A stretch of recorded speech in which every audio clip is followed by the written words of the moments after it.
election commissioners, senior colleagues from ECI, and all media friends. First of all, I welcome you all to this press conference. As you are aware that the term of legislative assemblies of Goa, Manipur, Punjab, Uttarakhand, and Uttar Pradesh are due to expire in this year on March 15th, March 19th, March 23rd, and again March 23rd and May 14th respectively. A total of 690 assembly constituencies will go poll this time. These includes 40 assembly constituencies in Goa, 60 assembly constituencies in Manipur, 117 ACs in Punjab, 17 ACs in Uttarakhand, and 403 ACs in Uttar Pradesh. The Constitution of India places upon ECI the solemn responsibility to conduct timely elections. It is the right of citizens to exercise their sovereign will and elect their representatives. For the past 2 years, the impact of COVID-19 has made conduct of elections extremely challenging. All those present here today and those listening to us have been part of this journey, full of trials and tribulations. It is our duty to see how to conduct elections in a manner that protects both the voters and the vote. As the country faces a surge of COVID cases and emergence of a new variant, Commission would like to explain in some detail the new protocols that have been put in place for conducting forthcoming elections in a free, fair, participative, accessible and safe manner. But before that, we would like to tell you something about the basic preparations which we have done. We work with 3 broad objectives this time, and foremost is the COVID-safe election. Second is hassle-free, comfortable voting experience to the voters. And third, the maximum voter participation. Friends, for last 6 months, the entire election machinery was gearing up for these elections. Periodic reviews were done and senior officers of ECI held detailed meetings to review all aspects of poll preparations. A lot of advanced planning and meticulous preparation has been done. In the month of December 2021, Commission visited the poll-bound states to review poll preparedness, and we also had a virtual meeting with the political parties of Manipur and their officers. We discussed with various political parties and elicited their views and suggestions. We also met the chief secretaries, DGPs, DOs, SPs, and various enforcement agencies in the states on various issues of preparedness. As the COVID cases showed a resurgence, especially in view of the new variant of concern, that is Omicron, Commission held meetings with Health Secretary, Government of India, and health experts as well, health secretaries of the states. We also had discussions with the Union Home Secretary on this issue. After taking all these views and the opinions and the ground situation, we decided to announce elections to the 5 states with safety norms in place. At the heart of election process lies the sanctity and absolute veracity of the electoral roll. Subsequent to the recently conducted special summary revision exercise, the final electoral roll has been published on 5th January 2022 with 1st January 2022 as a qualifying date and is available to all political parties. Commission laid emphasis on registration of new age voters, women, and persons with disabilities. A total number of 18.34 crore electors, including service voters, will take part in this election, out of which 8.55 crore are women electors. As a result of the hard work done by our officers in the field, we have some very encouraging figures to share with you. And there was a lot of emphasis on increasing the gender ratio, that is, the women's participation in electoral process.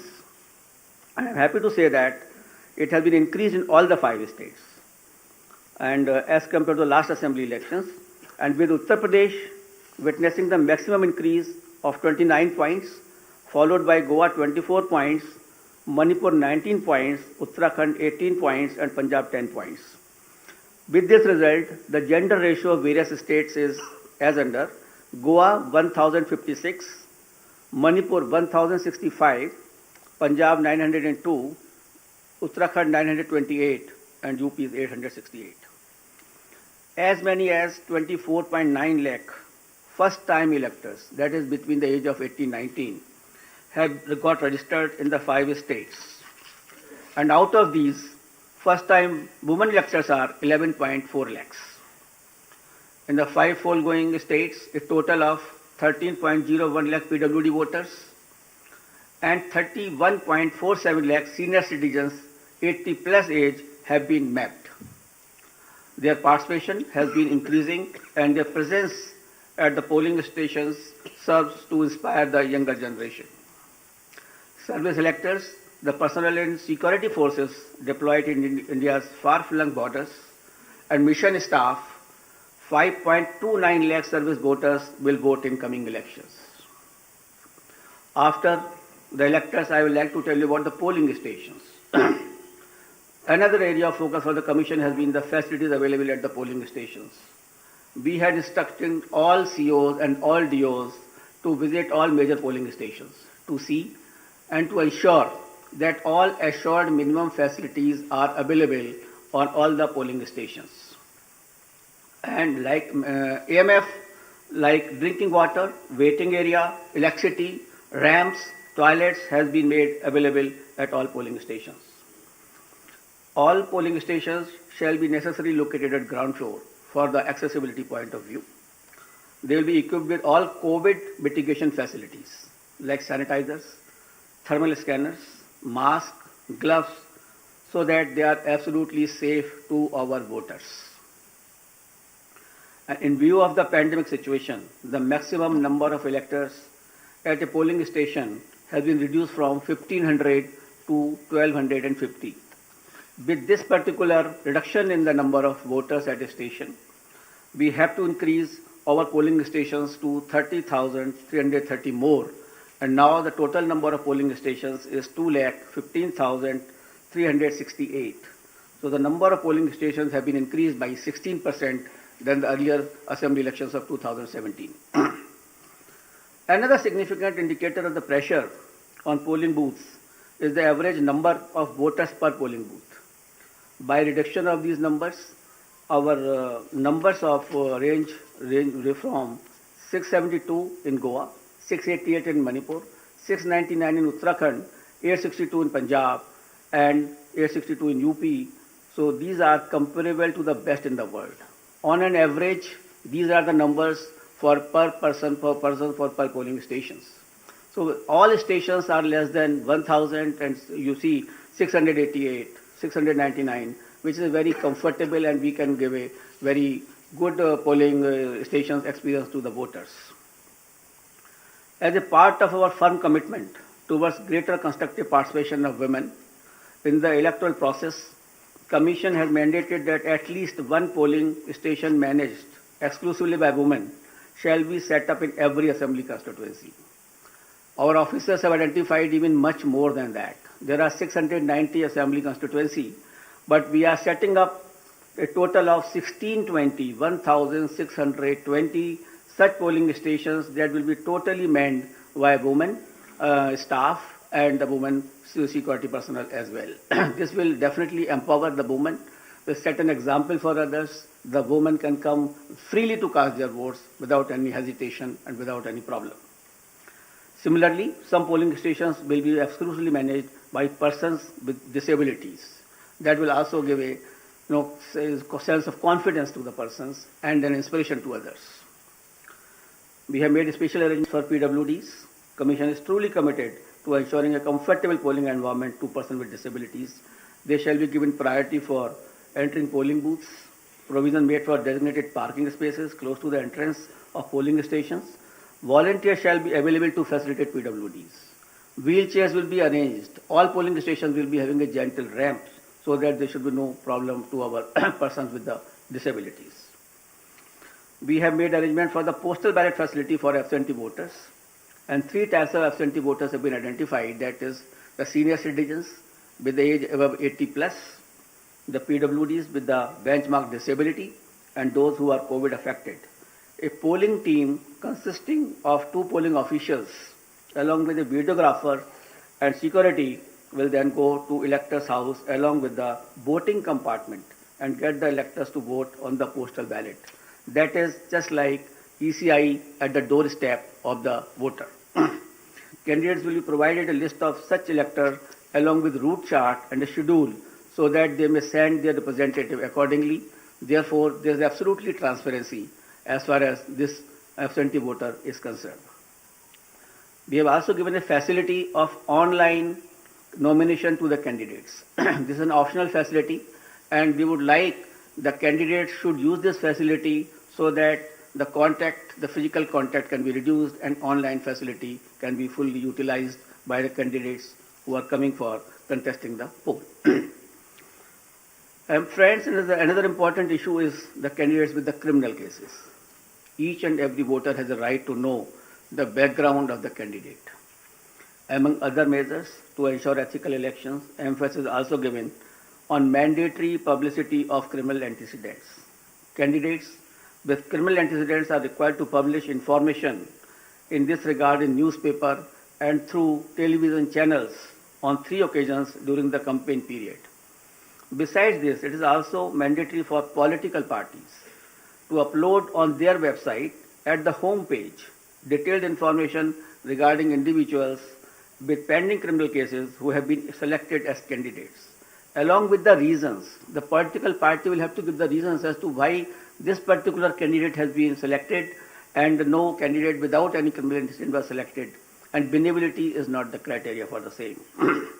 And the details will be published within 48 hours of the selection of the candidate and not prior to 2 weeks before the first date of filing of nomination as was done earlier. The details of such candidates will also be available on Know Your Candidate, that is an app developed by the ECI. Measures for ensuring peaceful and transparent polls. All critical events will be videographed to closely monitor the proceedings on the poll day without violating the secrecy of the voting process. The Commission has directed that arrangements for webcasting shall be done in critical polling stations and all polling stations in vulnerable areas, or at least in 50% of total polling stations, including auxiliary polling stations, whichever is higher. We have seen the preparations of the officers in this regard. The officers have been guided that absolutely on objective criteria, the critical stations and the vulnerable areas should be selected. And I'm happy to say that at least more than 1 lakh polling stations across the 5 poll-bound states, which is roughly 60% of all polling stations, are covered by webcasting. To ensure further transparency, officers of the civil services drawn from IAS, IPS and IRS and other account services shall be deployed as central observers in the coming elections. Nearly 900 observers, general observers, police observers and expenditures observers will keep a watch on every aspect of elections in the field. The special observers will also be deployed if necessary. Another important issue is the expenditure monitoring. As you are all aware, that only 2 days before we have increased the limit of candidates for the ensuing elections as far as the expenditure is concerned, from 28 lakh to 40 lakh. As per revised limits pertinent to these 5 elections, the limit on candidate expenditure for the state of Punjab, Uttarakhand and UP will now be rupees 40 lakh, and for Goa and Manipur it shall be rupees 28 lakhs. And this is also has been increased in view of keeping the digital modes of communication and the campaigns. The Commission has zero tolerance towards abuse of money power and misuse of the government machinery, as some of the political parties have mentioned to us. Officials have been instructed to monitor expenditure-sensitive constituencies and ensure comprehensive and coordinated actions. Conducting inducement-free and ethical election is of a prime importance for the Election Commission of India. Commission, wherever had gone to all the 5 states, held meetings with all enforcement agencies, whether it is from income tax, the DRI, the excise department, the railways, the airport authorities, all enforcement agencies were met. We met all the enforcement agencies. We saw their positions. We directed them that no illegal money, no illegal, this alcohol or any freebies or drugs can be distributed. They will have to, increase their efforts in this regard. We had monitored the seizures which were made by them so far. We have asked them to expedite the seizures. We have asked them to block the flow of liquor into their states which are coal bound. So a comprehensive plan has been prepared by them also. And again, when we will go, we will have to examine it. We have to see that we are absolutely for inducement-free elections in all the 5 states. Voter EVMs in all the polling stations, the EVM and VVPAT will be utilized, and Commission has already made arrangements to ensure availability of an adequate number of EVMs and VVPAT for the smooth conduct of elections. I'll also mention about the important IT tools which are important for the election purposes. And the first is the Suvidha app, which has been developed for all political parties, and they can fix their campaign areas. They can ask for the grounds through that app. They need not to require to go to any place, to the DO's office, or there is an app on which they can directly apply. And the PWD app is also there for the person with disabilities, and definitely they can ask for the wheelchair, the free transport facility, and other whichever facility they require, so that they can facilitate their movement to the polling stations. An important app is the C-Vigil application. We would like, for any election purpose, it is Jan Bhagidari, the pupil participation, which is important for any good election. Therefore, the C-Vigil app should be used by all persons, general public, the voters, and that particular app can be downloaded, and any incident of violation of MCC, distribution of freebies, distribution of money can be uploaded on that. You just take a picture, click it, send it. And within 100 minutes, the Election Commission of India's officer will definitely reach to that place, because automatically latitude and longitude are available with us on that particular thing. So C-Vigil is a tool which empowers the public to clean the system. And we request and we earnestly request the persons that they should use this C-Vigil app. And it has been used also by some of the states where very good results had come to us. And by this methodology, even the candidates, the political parties and ECI will have a complete control that where is the freebies distribution or the defacement of the property of anything like that, or a violation of MCC, that will come immediately to our notice, and action will be taken accordingly. The model of conduct of court, the MCC, comes into effect immediately from the announcement of schedule. Commission had made elaborate arrangement for ensuring the effective implementation of MCC guidelines, and any violation of these guidelines would be strictly dealt with. I also like to mention about the sweep activities.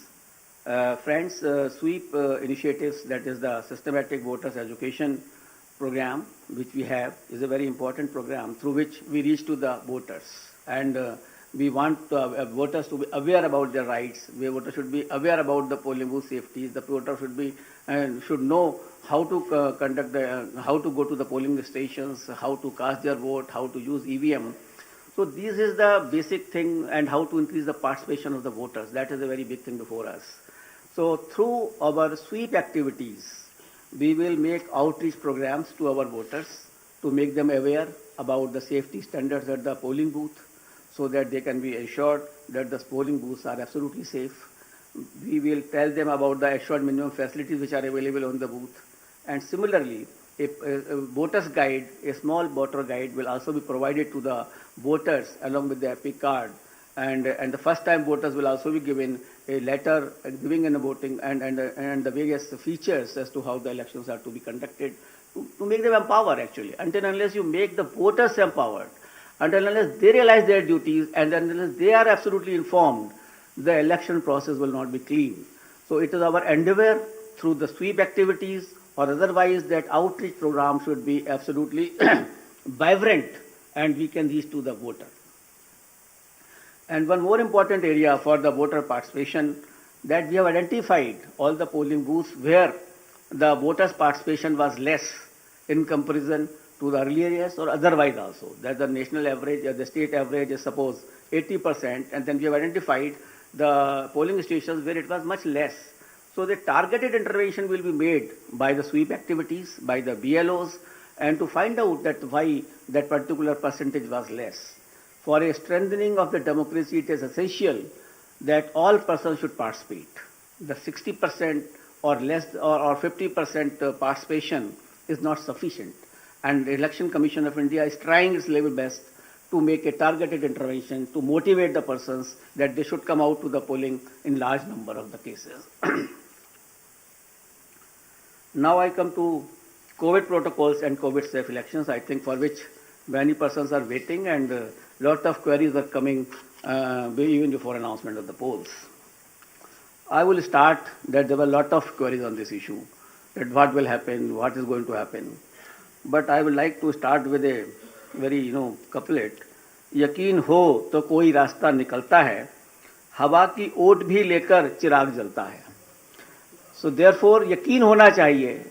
We should have a yaqeen, we should have a faith, we should have a absolutely belief that we can pass through this particular pandemic also through our safety measures, through our proper following of the COVID appropriate behavior. Only then we can sail through effectively, safely into this election process, as has been done in earlier past elections also. The decision to go ahead with scheduled elections was taken after much deliberation, discussions, and careful analysis of the ever dynamic situation. The situation is very dynamic. It is not static. Nobody can predict. Nobody could have predicted earlier also, a month before. So the situation is very, very dynamic. Let me go back to the Constitution of India on this issue. Article 172(1) states clearly that every legislative assembly of every state, unless sooner dissolved, shall continue for 5 years, and no longer. So the period of any constituency is only up to 5 years and no longer. Any postponement of the assembly may result in a situation which denies people of that state the right to elect an accountable government of their choice. The government will have to be of their choice. It is a democratic process. Democracy forms part of the basic structure of the Constitution, and holding of timely election is the essence of maintaining democratic governance, and this task has been given to the Election Commission of India to hold timely elections. Commission has directed that all central state government officials deployed for election duty shall be doubly vaccinated. So all the officials who will be on the election duty will be doubly vaccinated. On the recommendation of the ECI, the Union Health Ministry has issued orders on 8 February 2021 that all election officials and employees will be treated as a frontline workers, and all eligible officials shall be given a precautionary booster dose accordingly. So these persons will also be given a booster dose, the precautionary dose also. With this, my all polling officials who are on the poll duty will be fully safe. So I have spoken that my booths are safe because my booths are fully sanitized, and all provisions of the gloves, sanitizer and everything is there. And here are the polling officials who are the safe. We have directed on our visits also and otherwise also, we have directed the chief secretaries of all polling going states to accelerate the first and second dose of vaccination to all eligible citizens above 18 years. Wherever we have gone, in all the polling stations, we have reviewed the situation of the vaccination. And as you people have also reported, you have also informed that we have asked the chief secretaries to expedite this first dose as well as second dose to my electors of this country. And let me share with you the vaccination program. They have accelerated the vaccination of the persons of various states. Let me share some vaccination figures with you. Data is on January 7th, 2022. In Goa, more than 95.8% people have been vaccinated with both the doses. So almost all population of Goa has got double vaccination. And in Uttarakhand, people have got 99.6% people have got their first dose and 83% have got the second dose. So in Uttarakhand also, the large number of population is vaccinated. In Uttar Pradesh, which was lacking earlier, but after our interventions and after our discussions over there, 90% population had been administered first dose and more than 52% had taken both the doses. In Punjab, 82% had been given the first dose of vaccination and 46% covered by both the doses. In Manipur, 57% had been jabbed with the first dose while 43% had been administered both the doses. In absolute figures, as on January 7, 2022, more than 15 crore people in these 5 states together have got the first dose of vaccine and more than 9 crore people had been administered both the doses. So this was regarding the safety of electors. There are 3 components of the elections: polling booth, polling officials, and the electors. So the Commission has taken steps that all these 3 should be the safe area. As far as the electors are concerned, most of the persons have got the vaccination, as I have just mentioned to you. The polling officials are doubly vaccinated with the booster dose also. Polling stations are safe, as I mentioned to you, that all sanitizations have been done. And before polling also, all polling booths will be fully sanitized. We have also seen the positivity rate of these states before taking decisions. I'll tell you that the weekly positivity rate in UP was only 0.24%. In Uttarakhand, it was 1.01%. In Punjab, it was 2%. Hello? Slowly. Figures. Acha, figure. In UP, the positivity rate was 0.24%. In Uttarakhand, the positivity rate was 1.01%. In Punjab, it was 2.1%. In Manipur, it was 1.1%. And Goa, it was something around 13% because of the newer party by the outsider in that state. So these are the positivity weekly rates which we have seen and perused by all of us. And we have taken the opinion of medical experts, the Union Health Secretary, and other secretaries as I discussed with you. We have appointed health nodal officers at the district, state, and assembly constituency level and in all polling states. And in view of COVID concerns, polling time has been increased by 1 hour in all 5 states, and the time will be notified when the notification will be issued of those particular states.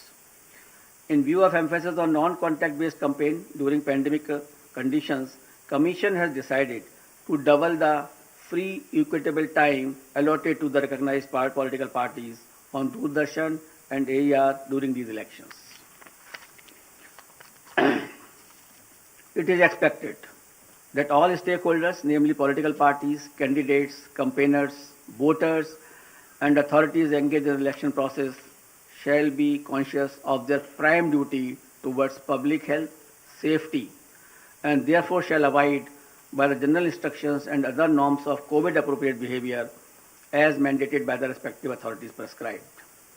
Further, political parties and candidates are advised to conduct their campaign as much as possible through digital, virtual, media platforms, mobile-based mode instead of physical mode, ensuring strict compliance of COVID safety norms. And keeping it in mind, the expenditure limit of the candidates have already been increased from 28 to 40 lakh. A detailed guidelines are being issued and which will be given to all of you regarding the COVID guidelines 2022 as to how the political parties, how the election officials, how the EVM persons will be dealt with and will be dealing with the COVID appropriate behavior. But the main point I would like to share with you, the Commission has decided that no road show, padyatra, cycle, bike vehicle rally and procession shall be allowed till 15th January 2022. Commission shall subsequently review the situation and issue further instructions accordingly. So up to 15th of January, because the situation is dynamic, it is not static. No road show, no padyatra, no cycle, bike or vehicle rally and any procession. Similarly, no physical rally of political parties or probable candidates or any other group related to election shall be allowed till 15th January. Commission shall subsequently review the situation considering the situation of the pandemic and issue further instructions accordingly. So up to 15th of January, there is absolutely a moratorium of physical rally and physical road shows. Between 8 p.m. and 8 a.m., no rallies and public meetings. Similar like a campaign curfew that on any campaign day. That will continue. No nukkad sabhas will be allowed on public roads, roundabouts or public streets or corners. Fifth, no victory procession after the counting shall be allowed and not more than 2 persons shall be allowed to accompany the winning candidate or his or authorized representative to receive the certificate of election from returning officers. So we are reducing the physical contact, physical availability, and we are saying that more and more virtual and virtual rallies, virtual campaign should be done. However, physical rallies during the campaign period, if after considering the situation, which is very dynamic, and when permitted after the decision of the Commission, shall be conducted subject to adherence to COVID-19 guidelines. The maximum limit of persons allowed for indoor and outdoor rally meetings shall be as per existing directions of SDMAs. For these meetings, political parties shall distribute masks and sanitizer to persons attending and maintain COVID protocol at entry and exit point. Further rallies and meetings shall be allowed only in earmarked places and with prior permission of district administration.